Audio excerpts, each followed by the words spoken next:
আন্দোলনরত জুনিয়র চিকিৎসকরা তারা সিদ্ধান্ত নিলেন যে তারা ধর্ণা মঞ্চ থেকে সরে যাবেন এবং তারা আবারও কর্মবিরতি শেষ করে তারা কাজে যোগদান করবেন। তবে সার্বিকভাবে নয়, তারা পার্শিয়ালি কাজে যোগদান করবেন। যেখানে যেখানে দরকার, যে যে ডিপার্টমেন্টে দরকার তারা সেখানে গিয়ে কাজে যোগদান করবেন এবং কিছু জায়গায় কর্মবিরতি এখনো চলবে। তারা বলেছেন সরকার যতক্ষণ না পর্যন্ত তাদের সমস্ত দাবি দাওয়াগুলো মেনে নিতে না পারছেন ততক্ষণ পর্যন্ত তাদের এই আন্দোলন জারি থাকবে। এবং তারা এটাও বলেছেন যে তারা একটা মিছিল করবে এবং সেই মিছিলটি হবে সিজিও কমপ্লেক্স অর্থাৎ সিবিআই দপ্তর পর্যন্ত, এবং সিবিআই দপ্তরের কাছে বিচার চেয়ে তারা একটা মিছিলের মাধ্যমে কিন্তু সেই ধর্ণা মঞ্চ থেকে অফিসিয়ালি তাদের ধর্ণাটা তুলে নেওয়া হবে। অর্থাৎ এই যে গোটা পশ্চিমবঙ্গ এত দিন ধরে জুনিয়র ডাক্তারদের দিকে হাপিত্যেশ করে তাকিয়ে বসেছিলেন যে এদেরকে ভরসা করে কোনো রকমভাবে এই আন্দোলনের নেতৃত্বে এদের হাতে তুলে দিয়ে পশ্চিমবঙ্গের মানুষ কিছুটা নিশ্চিন্ত হয়ে ভেবেছিলেন যে আমাদের যে সমস্ত দাবি দাওয়াগুলো রয়েছে সেগুলো এই ডাক্তারদের দাবির মাধ্যমেই হয়তো পূর্ণ হবে। কিন্তু সত্যি কথা বলতে কি, এই ডাক্তারদের যা আন্দোলন সেটা আমাদের নিশ্চিতভাবে তাকে যোগ্য সম্মান দিয়েই বলছি যে তারা শেষমেশ আমাদের হতাশ করলেন। এই পশ্চিমবঙ্গের যেভাবে মানুষ রাস্তায় নেমে গণ অভ্যুত্থান তৈরি করেছিল সেটা পশ্চিমবঙ্গ ছেড়ে দিন, গোটা ভারতবর্ষের নিরিখে যেটা বেনজির, সেই এত বড় গণ অভ্যুত্থানের পর ছাত্রছাত্রীরা এই পূর্ণ সাপোর্ট পাওয়ার পরেও যেটুকু আদায় করে নিতে পারলেন সেটা মৌখিক একটা আদায় ছাড়া আর কিছুই নয়। এবং বিনীত গোয়েল এবং স্বাস্থ্য অধিকর্তাদের শুধুমাত্রই এপাশ থেকে ওপাশে নিয়ে যাওয়ার মতো একটা ভ্রান্ত পদক্ষেপ, যে পদক্ষেপে কোনো কিছুই পরিবর্তন হবে না, সেই পদক্ষেপ করতে পেয়েই ছাত্রছাত্রীরা এতটাই খুশি হয়ে গেলেন যে ধর্ণা মঞ্চ থেকে এমন নাচানাচি করলেন সাধারণ মানুষও সেই নিয়ে প্রশ্ন করতে শুরু করে দিয়েছে। তো যাই হোক, ছাত্রছাত্রীরা ঠিক করেছেন তারা কাজে যোগ দেবেন এবং এই মুহূর্তে যে পশ্চিমবঙ্গের বিভিন্ন প্রান্তে বন্যা পরিস্থিতি সৃষ্টি হয়ে গিয়েছে, মানুষ বন্যা কবলিত এলাকায় বিভিন্ন প্রবলেমে রয়েছেন, তারা সেখানে অভয়া ক্লিনিক গঠন করবেন এবং সেখানে গিয়ে মানুষের পরিষেবা তারা দেবেন বলে সিদ্ধান্ত নিয়েছেন। তবে তারা এটাও বলে দিয়েছেন যে এখনো পর্যন্ত তাদের আন্দোলন থামেনি, অভয়ার বিচার চেয়ে তাদের আন্দোলন চলবে। তবে সেটা কিভাবে চলবে সেটা তার রূপরেখা এখনো স্পষ্ট নয়। তবে তারা বলেছেন যদি তারা মনে করেন যে সরকার তাদের আন্দোলনগুলো মানছেন না বা কোনো রকমের অন্য রকমের কিছু ব্যবস্থা করার চেষ্টা করছেন, সেক্ষেত্রে তারা আবারও পূর্ণ কর্মবিরতিতে ফিরে যাবেন, অর্থাৎ সেই আগের মতো করেই ফিরে যাবেন। এ নিয়ে অনেক কিছুই বলার রয়েছে। সব থেকে বলার যেটা বিষয় ছিল, পশ্চিমবঙ্গের মানুষ যেটা আশা করেছিল সেই আশায় কার্যত জল ঢেলে দিয়েছিল।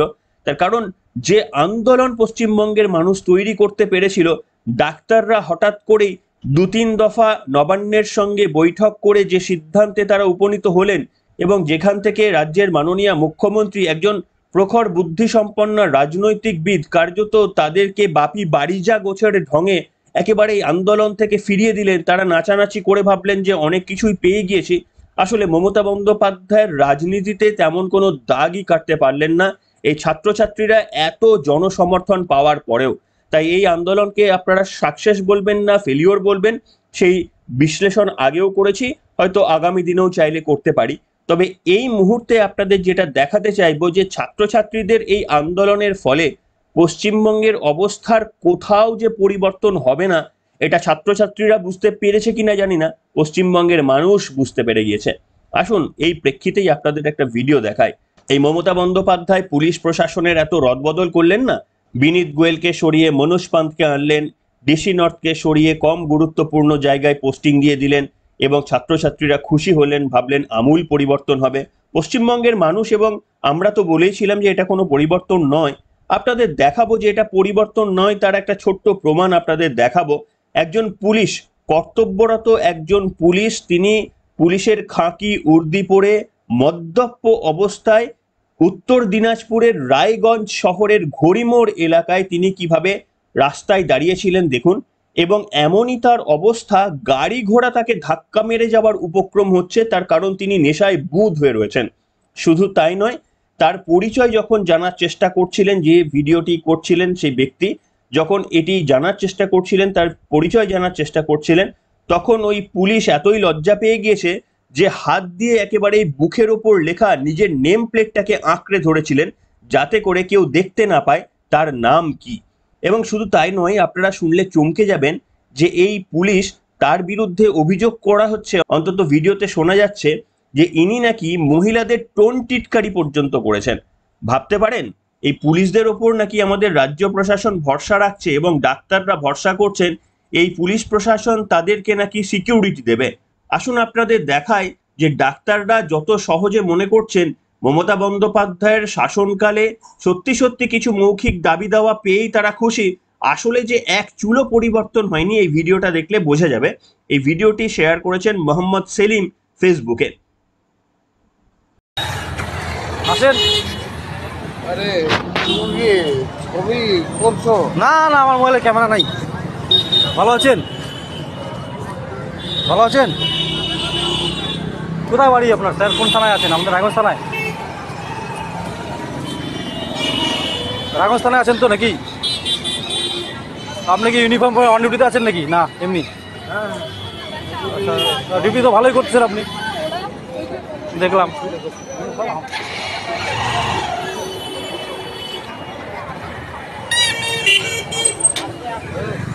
না স্যার ডিউটিতে আছে, স্যার ডিউটিতে আছে তো, অন ডিউটি, ইউনিফর্ম পরে আছে। স্যার আপনার কি রায়গঞ্জ থানা? কোথায় যাচ্ছেন স্যার? একটু দাঁড়ান। আপনি ইউনিফর্ম পরে ড্রিঙ্ক করে আছেন, কেমন দেখায় এটা ব্যাপারটা? চারিদিকে এত ঘটনা হচ্ছে। স্যারই বলতে পারবে। স্যার আপনার কি আই কার্ড আছে? আপনার নামটা কি স্যার? স্যার আপনার নামটা যদি একটু বলেন। আই কার্ড আছে? স্যার আপনার নামটা যদি একটু বলেন। ব্যাক নাম্বার ঢাকি রাখতে, ব্যাক নাম্বারটা দেখা কেন? হাত দিয়ে ডাকলেন কেন? হাত দিয়ে ডাকলেন কেন? কোথায় যাচ্ছেন? দেখি একটু নাম দেখি স্যার, দেখি একটু নামটা দেখি না আপনার, নামটা দেখি একটু। আরে আমি তো স্যার কিছু করি। চলে যান, আপনি চলে যান, একটু নামটা দেখি। স্যার লাইভ হচ্ছে, লাইভ, একটু নামটা দেখি না। লাইভ হচ্ছে, ফেসবুক লাইভ হচ্ছে, নামটা দেখি। লাইভ দেখি, নামটা দেখি। আপনি যে বেরোলেন ওখান থেকে, একটা মেয়েকে আপনি টোন্ডিং করে আসলেন ওখান থেকে, এই গলির ভিতর থেকে টোন্ডিং করে আসলেন একটা মেয়েকে, সেটা আমরা দেখছি, বুঝছেন?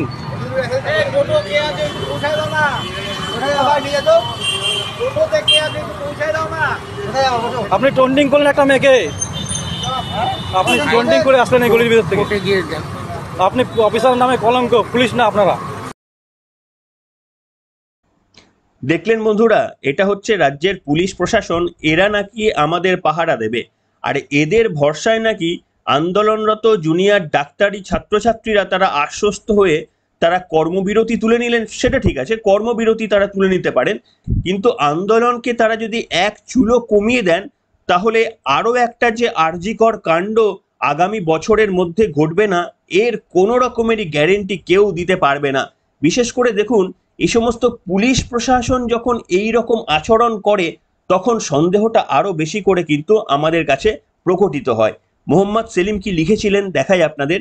আরজি করের ঘটনার পর গোটা রাজ্য ওয়েস্ট বেঙ্গল পুলিশ নিয়ে প্রশ্ন তুলছে সাধারণ মানুষ থেকে শুরু করে বিভিন্ন মহল। এবার উর্দি পরে মদ্যপ অবস্থায় এক পুলিশ কর্মী উত্তর দিনাজপুরের রায়গঞ্জ শহরে ঘড়ি মোড়ে সোশ্যাল মিডিয়ায় ভাইরাল হওয়ার পর পুলিশের ভূমিকা নিয়ে প্রশ্ন উঠছে। কি বলবেন বলুন এবার আপনারা এই ঘটনাকে নিয়ে? তবে আপনাদের দেখাতে চাইবো, আপনারা হয়তো জানেন যে আন্দোলনরত জুনিয়র ডাক্তাররা যখন ধর্ণা করছিলেন, গতকাল একটি ভিডিও প্রকাশ্যে আসে যে তাদের ধর্ণা মঞ্চ থেকে নাকি প্যাডেস্টেল ফ্যানগুলোকে ডেকোরেটার্সরা তারা সরিয়ে নিয়ে চলে যায়। কার নির্দেশে প্যাডেস্টেল ফ্যানগুলোকে ছাত্রছাত্রী বা আন্দোলনরত ছাত্রছাত্রীদের ধর্ণা মঞ্চ থেকে এই গরমের মধ্যে সরিয়ে নিয়ে যাওয়া হলো, তার সদুত্তর কেউ দিতে পারেনি। তবে সকলেই বা অনেকেই সন্দেহ করছিলেন যে পুলিশ প্রশাসনের তরফ থেকে এমন কাজ করা হতে পারে। পুলিশ প্রশাসন চাপ দিয়ে নাকি ওই ধর্ণা মঞ্চ থেকে তাদের প্যাডেস্টেল ফ্যানগুলোকে সরিয়ে দিয়েছেন। যদিও এই অভিযোগ পুলিশের তরফ থেকে সম্পূর্ণ অস্বীকার করে বলা হয়েছে যে এর সঙ্গে আমাদের কোনো যোগাযোগ ছিল না, আমরা কাউকে চাপ দিইনি। আসুন পুলিশকে বলেছিলেন এই সম্পর্কে দেখাবো। পুলিশের তরফ থেকে চাপ দেওয়া হয়েছে জুনিয়র ডক্টরদের উঠে যাওয়ার জন্য বা ডেকোরেটরদের চাপ দেওয়া হয়েছে জিনিস ওঠানোর জন্য। আমি ক্যাটেগরিক্যালি বলে দিচ্ছি যে পুলিশের তরফ থেকে কোনো ডেকোরেটরকে কোনো রকম চাপ দেওয়া হয়নি উঠে যাওয়ার জন্য। আমরা এই ব্যাপারটা জানার পর জুনিয়র ডাক্তারদের সাথেও কথা বলেছি এবং এবং ওনারাও এটা বলেছেন যে ওনারা এরকম পুলিশের তরফ থেকে কোনো চাপ দেওয়া হচ্ছে এরকম কিছু শোনেননি। আমি আবার বলছি, পুলিশের তরফ থেকে কোনো ডেকোরেটরকে চাপ দেওয়া হয়নি ওঠার জন্য। জুনিয়র ডাক্তারদের সাথে আমরা এই ব্যাপারে কথা বলেছি এবং আবার আমি ওনাদেরও বলেছি, এখনো বলে রাখছি, যদি জুনিয়র ডক্টরদের এই সংক্রান্ত কোনো সহযোগিতা আমাদের কাছে যদি দরকার হয় আমরা ওনাদের সহযোগিতা করতে সবসময় রেডি আছি। Thank you. কিন্তু এই ডেকোরেটর যারা নিয়ে গেল মানে তাদের সঙ্গে আপনারা কথা বলেছেন যে তারা কাদের ইনস্ট্রাকশনে করছে বা কিছু? দেখুন, ওনারা নিয়ে গেছে, আমরা জুনিয়র ডক্টরদের জিজ্ঞেস করেছি ওনাদের সাথে কথা বলতে। ডেকোরেটরদের সাথে ওনারা যোগাযোগ তো করেছিলেন, তো সেটা ওনারা কথা বলছেন ডেকোরেটরদের সাথে কে নিয়ে গেছে। কিন্তু আমি আবার ক্যাটেগরিক্যালি বলে দিচ্ছি, পুলিশের তরফ থেকে কিন্তু জুনিয়র ডক্টরদের উঠে যাওয়ার জন্য ডেকোরেটরদের কোনো রকম চাপ আমরা দিইনি। আমাদের সেরকম কোনো ব্যাপার নেই। আবার বলছি, যদি ওনাদের দরকার হয় জুনিয়র ডক্টরদের আমাদের সাথে যোগাযোগ করুক, আমরা ওনাদের সহযোগিতা করব। ধন্যবাদ। দেখলেন বন্ধুরা, অর্থাৎ রাজ্য সরকার যে তীব্র চাপের মধ্যে ছিল সেটা কিন্তু বলাই বাহুল্য। ছাত্রছাত্রীদের এই আন্দোলনের ফলে রাজ্য সরকার চাপে পড়েনি সেটা আমি বলবো না, কিন্তু এত তীব্র আন্দোলনটাকে পৌঁছে নিয়ে যাওয়ার পরেও যে নেগোসিয়েশনটা ছাত্রছাত্রীরা নবান্নের সঙ্গে বা বিরাট রাজনৈতিক নেত্রী মমতা বন্দ্যোপাধ্যায়ের সঙ্গে করলেন সেটা বালখিল্য এবং হাস্যকর ছাড়া কিছুই নয়। তার কারণ বিনীত গোয়েলের অপসারণ চেয়ে যারা আন্দোলন করছিলেন তারা বিনীত গোয়েলের ট্রান্সফার নিয়েই তারা আনন্দে খুশিতে একেবারে নৃত্য করতে শুরু করে দিলেন। এটা কিন্তু কোনোভাবেই মেনে নেওয়া যায় না। এবং আপনাদের দেখিয়েছিলাম যে কিভাবে পশ্চিমবঙ্গের সাধারণ মানুষ কাতারে কাতারে তাদের সমর্থন জানিয়েছিলেন, বলেছিলেন আপনারা আন্দোলন করুন, এই সরকারকে সরিয়ে দেওয়ার জন্য আপনাদের আন্দোলনে আমরা পাশে রয়েছি। তা সত্ত্বেও ছাত্রছাত্রীদের এই ধরনের শেষ পর্যন্ত আন্দোলনকে নিয়ে যাওয়া কার্যত বলতে পারি, মাফ করবেন আমার ভাষার জন্য, যে আমাদের এই জনজাগরণ হয়েছিল সেটাকে কার্যত ডাক্তার ছাত্রছাত্রীরা হাইজ্যাক করে নিয়ে পশ্চিমবঙ্গের মানুষের কাছ থেকে হাইজ্যাক করে নিয়ে একেবারে অন্তঃসার শূন্য একটা জায়গায় পৌঁছে দিলেন, যার আদতে কোনো পশ্চিমবঙ্গের লাভ হলো না। এবং দেখুন আপনারা, এই ছাত্রছাত্রীদের কাছ থেকে যখন প্যাডেস্টেল ফ্যানগুলো সরিয়ে নিয়ে যাওয়া হয়েছিল তখন ছাত্রছাত্রীদের কিভাবে অভিভাবকরা এবং সেখানকার উপস্থিত সাধারণ মানুষরা হাত পাখা দিয়ে হাওয়া করছিলেন আপনারা দেখুন। এটা হচ্ছে একটা সমর্থন। ডাক্তারি ছাত্রছাত্রীদের কাছে মানুষের আবেদন ছিল যে আপনারা আন্দোলনটা চালিয়ে যান, ওই একটা বিনীত গোয়েলের অপসারণকে নিয়ে আপনারা এতটা সন্তুষ্টির জায়গায় চলে আসবেন না, বা কে দু একজন স্বাস্থ্য অধিকর্তাকে তাকে এদিক থেকে ওদিক করা হলো বলে এই দাবিতে আপনারা অন্তত সমর্থন জানাবেন না। তার কারণ আপনারা ভুলে যাবেন না আমাদের মূল দাবি, আর এবং আপনাদের মূল দাবি ছিল নির্যাতিতার যারা খুনি, যারা অত্যাচারিত তাদের যেন প্রকাশ্যে আনা হয়, এটা যেমন একটা প্রধান দাবি ছিল। এবং দ্বিতীয় দাবি ছিল যে এই নির্যাতিতার অত্যাচারের পর যারা এভিডেন্স ট্যাম্পারিং করলেন, যারা ক্রাইম সিন পরিবর্তন করলেন, সেই রাজ্য প্রশাসনের ভূমিকা এবং তাদের যতক্ষণ না সদুত্তর পাওয়া যাচ্ছে ততক্ষণ পর্যন্ত এর দায়ভার তাদের নিয়ে তাদেরকে সরে যেতে হবে, আর তা না হলে এদের সদুত্তর দিতে হবে। এই পর্যন্ত আমাদের অপেক্ষা করা উচিত ছিল, আন্দোলনটাকে অন্তত ততদিন পর্যন্ত চালিয়ে যাওয়া উচিত ছিল। কারণ মনে রাখতে হবে, আপনাদের মানুষ যে সমর্থন করেছে, আপনাদের একটা টয়লেট বসানো হবে, কিংবা আপনাদের একটা রেস্টরুম বসানো হবে, কিংবা আপনাদের একটা প্যানিক বাটন বসানো হবে, শুধুমাত্র এর জন্য ছিল না। আমাদের মূল দাবি ছিল নির্যাতিতার বিচার চেয়ে। তার বিচার চেয়ে আমরা রাস্তায় নেমেছিলাম, পশ্চিমবঙ্গের মানুষ রাস্তায় নেমেছিল। কিন্তু তার বিচারের যখন একটা দারুণ জায়গায় পৌঁছে গিয়েছে, সিবিআই খুব ভালোভাবে তদন্ত করছে বলে সুপ্রিম কোর্ট পর্যন্ত যখন সন্তুষ্ট, তখন আপনারা সিবিআই এর কাছে আন্দোলন করে কি জানতে চাইবেন? তার কারণ সুপ্রিম কোর্ট যেখানে সন্তুষ্টি প্রকাশ করেছেন, আপনারা সিবিআই দপ্তরে আন্দোলন করে কি করলেন? বরঞ্চ আপনারা প্রশাসনের দপ্তরে আরো একটা আন্দোলনের ডাক দিতে পারতেন। তা না করে সিবিআই এর দপ্তর নিয়ে তো সুপ্রিম কোর্ট সন্তুষ্ট, বরঞ্চ প্রশাসনের ভূমিকা নিয়ে সুপ্রিম কোর্ট সন্তুষ্ট ছিল না। তাই আপনাদের এই আন্দোলনের গতি প্রকৃতি পশ্চিমবঙ্গের মানুষকে যতই দিন যাচ্ছে কিন্তু অবাক করছে।